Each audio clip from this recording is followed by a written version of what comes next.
ዓለም አንድ እየሆነች ነው። በተለይም በዘመናዊ ቴክኖሎጂና በኢንተርኔት ዓለም አንድ መንደር ሆናለች። አሜሪካ የተተኮሰውን ኢትዮጵያ ውስጥ ለመስማት ምናልባትም ከ5 ደቂቃ በታች ይበቃዋል። በባህር የተለያዩ ዓለም አሁን ደግሞ በመንገድ እየተሳሰረ ይገኛል። ከአዲስ አበባ ተነስታ አውሮፓ በተሽከርካሪ መግባት ሊቻል ነው ብንላችሁስ? ከኢትዮጵያ ተነስታ አውሮፓ ለመግባት የግድ ነፍሰ በላውን የሜዲትራሊያን ባህር በጀልባ ማቋረጥ ግድል ነበር። በዚህም የሜዲትራሊያን ባህር የብዙ ኢትዮጵያውያን ነፍስ በልቷል። የሜዲትራሊያን ባህር አሳ ነባሪ በኢትዮጵያውያን ስክሪን ተራክቷል። አሁን ግን ሜዲትራሊያን ሳያቋርጡ ከአዲስ አበባ በቀጥታ በየብስ ትራንስፖርት አውሮፓ መግባት ሊቻል ነው ተብሏል። እንዴት ከአዲስ አበባ እስከ አውሮፓ ስለሚዘልቀው አዲስ መንገድ እናወራቸዋለን። እስከ መጨረሻው ድረስ አብራችሁን ቆዩ። እንደሚታወቀው አፍሪካ ከሌላ አህጉር ጋር በየብስ የሚያገናኛት ምንም አይነት መንገድ አልነበረም።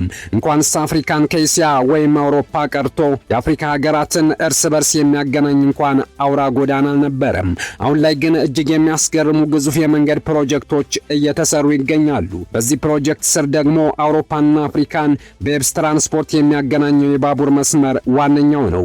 ይህ ፕሮጀክት ደግሞ በቀጥታ አዲስ አበባ ከተማን ማዕከል ያደረገና ከአዲስ አበባ የተነሳ አንድ ሰው ባህር በጀልባ ማቋረጥ ግድ ሳይለው አውሮፓ እንዲገባ ያስችለዋል። ነገሩ እንዲህ ነው። አፍሪካን እርስ በርስ ለማገናኘት በሚል የተነደፈ ግዙፍ የመንገድ ግንባታ አለ። ይህም ፕሮጀክት የነደፈው ደግሞ የተባበሩት መንግስታት የአፍሪካ ኢኮኖሚ ኮሚሽን ነው። ይህ መንገድ መነሻውን የሚያደርገው ከአፍሪካ ደቡባዊ ጫፍ ኬፕታውን ሲሆን ከኬፕታውን በመነሳት 11 ሀገራትን የሚያቆራረጥ ጎዳና ነው። መንገዱ ከደቡብ አፍሪካ ኬፕታውን በቀጥታ የጋቦን ዋና ከተማን ጋቦሪን ያቋርጥና ዚምባብዌ ይገባል። ጎዳናው የዚምባብዌ ዋና ከተማ ሐረሪን ወደ ምስራቅ በመተው አቋርጦ የዛምቢያ ዋና ከተማ ሉሳካ ይገባል። ከሉሳካ በቀጥታ ታንዛኒያም ይገባል።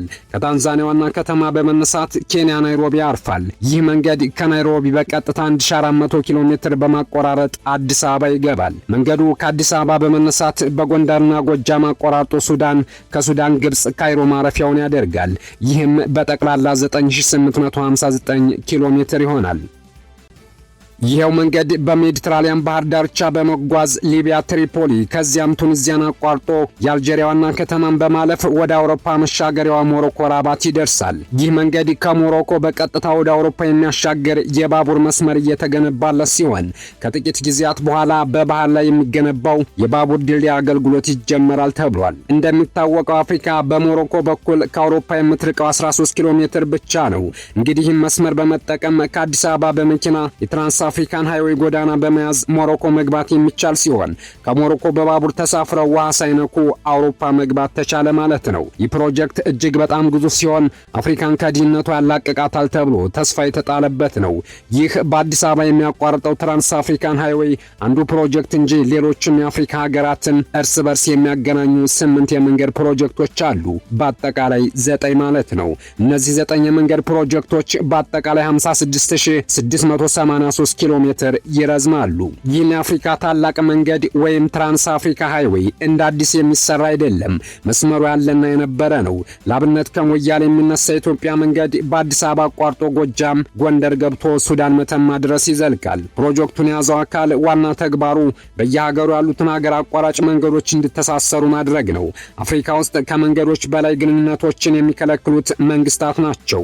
መንገድ ቢኖርም እንኳን ከኬንያ ኢትዮጵያ፣ ከኢትዮጵያ ሱዳን፣ ከዚያም ግብጽ መግባት ቀላል አይደለም። ለዚህም ነው ነጻ አፍሪካ የንግድ ቀጠና የሚል ሌላ ፕሮጀክት እየተሰራ የሚገኘው። የዚህ ፕሮጀክት ዋና ዓላማ ከቻለ ከደቡብ አፍሪካ የተነሳ የንግድ መኪና አዲስ አበባ እንዲገባ፣ ከአዲስ አበባ የተጫነ ዕቃም በምድር ተጉዞ ግብጽ ካይሮ እንዲገባ ማስቻል ነው። በእርግጥ ይህ ሀሳብ መደረጉ የማይቀር ነገር ግን እስካሁን ድረስ ተግባራዊ ያልተደረገ ፕሮጀክት ነው። ምክንያቱ ደግሞ አፍሪካውያን አሁንም ከጦርነት መጥራት ባለመቻላቸው ነው። እንዲህ አይነት ረጃጅም አህጉር አቋራጭ መንገዶች ለአገልግሎት ክፍት ሊሆኑ የሚችሉት በአህጉሪቱ አስተማማኝ ሰላምና ጠንካራ መንግስታት ሲኖሩ ነው። በአሁኑ ሰዓት በራሱ ለዚህ ፕሮጀክት እንቅፋት የሆኑ ሀገራት አሉ። ደቡብ ሱዳን፣ ቻድና ሱዳን ተጠቃሽ ናቸው። አሁን ኢትዮጵያን ብትሆን እንቅፋት ናት። ምክንያቱም የአማራ ክልል ጦርነት የሚካሄደው በዚህ ዋና መስመር ላይ ነው። ይሁን እንጂ ፕሮጀክት ተግባራዊ እንዲደረግ ከፍተኛ ስራ እየተሰራ ነው። አፍሪካን ከአውሮፓ የሚያገናኝ የባቡር መስመር ከተጠናቀቀ ለአፍሪካ ብርሃን እንደወጣለት ይቆጠራል። መስመሩን አፍሪካውያን ለመሰደጃነት ሳይሆን ለመክበሪያነት ይጠቀሙበታል፣ ንግድ ይሳለጥበታል። እንደሚታወቀው አፍሪካ የሌላት ሀብት የለም።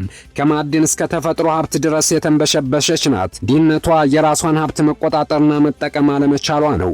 ይህን ያክል ሀብት ይዛ በምዕራባውያንና በቻይና የብድር ዕዳ የምትማቅቀው አፍሪካ እንደ ቶማስ ሳንካራ አይነት ይህን መስመር ጠንክረው ጥቅም ላይ የሚያውሉ መሪዎችን ትፈልጋለች። ምክንያቱም እንደ አይነት ቀጠናዊ ትስስሮችን አበዳሪዎቹ አይፈልጉትም። ሶማሊያ ከኢትዮጵያ ድንበሯ እንድትዘጋ እንጂ መንገድ እንድትገነባ አይፈልጉም። ሞሮኮና አልጄሪያ ድንበራቸውን እንዲዘጉ እንጂ የሚያገናኛቸውን ድልድይ እንዲገነቡ አይፈቅዱላቸውም። ሊቢያና ግብጽ፣ ሱዳንና ቻድ፣ ኬንያና ታንዛኒያ አብረው እንዲሰሩ ሳይሆን ተጋይተው ሽምግልና እንዲጠሯቸው ነው የሚፈልጉት። እናም አፍሪካውያን ይህን ፕሮጀክቱን ለማድረግ ከፍተኛ ጥረት ማድረግ ይጠበቅባቸዋል። እንደ አይነት ህልም የነበራቸው አፍሪካ መሪዎች በቶሎ ሲገደሉ ቆይተዋል። ለምሳሌ ቶማስ ሳንካራ ማን ነው የገደለው ብንል፣ ሙአመር ጋዳፊን፣ የሞዛምቢኩን ሳሞራ ሚሼል ማን ገደለው ብንል እጃቸውን ከጀርባ እናገኘዋለን። ከሩዋንዳ እልቂት ጀርባ ማን ነበረ? የኮንጎውን ፓትሪስ ሉሙምባን ማን ገደለው? ከእያንዳንዱ አፍሪካ መፈንቅለ መንግስትና ግድያ ጀርባ ያለው ማን ነው ብንል የአፍሪካ መለወጥ የማይፈልጉት እጃቸው አለ። በደቡብ አፍሪካ የባንቱ ተወላጅ ስቴፋን ቤኮ የተገደለው በማን ነው? ሰለሞን ማህላንጉን የገደለው ማን ነው? ከ5 ሚሊዮን በላይ ቢያፍራዎችን ማን ነው ያስገደልና የገደለው? ከነዚህ ሁሉ ተግባሮች ጀርባ የቅኝ ገዢዎች የአፍሪካ በዝባዥ እጆች አሉ። ነገር ግን ይህ ሁሉ የሆነው ደግሞ አሻግሮ በማያው በራሷ በአፍሪካ ልጆች ነው። ለአፍሪካ ኋላ መቅረት የመጀመሪያ ተጠያቂዎች የአፍሪካ መሪዎች ናቸው። አሁን ላይ እንደ አይነት ፕሮጀክቶች ተጀምረዋል። ዳር እንዲደርሱ አሁን ያሉት የአፍሪካ መሪዎች መተባበር ይኖርባቸዋል። አፍሪካ የምድርን አብዛኛውን በረከት ጠቅልላ ያዘች አህጉር ናት። እንዳለመታደል ሆኖ ግን መሪዎችን አግኝታ አታውቅም። የሚመጡት መንግስታት በሙሉ የራሳቸውን ህዝብ የሚጨፈጭፉ፣ ስልጣንን ብቻ ሙጥኝ የሚሉ፣ ጦርነትን እንደ ቫይረስ የሚያመርቱ አምባገነኖች ናቸው። በዚህም ምክንያት ሀብታሙ አፍሪካ ዛሬም በከፋ ድህነት ውስጥ ሆና ሶስተኛው አህጉር፣ ጨለማው አህጉር እየተባለች ትጠራለች። ይህ ፕሮጀክት እውን እንዳይሆንና አፍሪካም እንዳትለወጥ ሀያላኑ ጥረት ማድረጋቸው አይቀርም። ምክንያቱም የሀብታቸው ምንጭ ሰነፏና ደቡብ አፍሪካ ናት። ሀያላኑ 40% የዓለማችን የወርቅ ክምችት የሚገኘው አፍሪካ እንደሆነ ያውቃሉ። 90% የክሮሚየምና የፕላቲኒየም ክምችት መገኛው በአፍሪካ ማህፀን ውስጥ መሆኑን ያውቃሉ።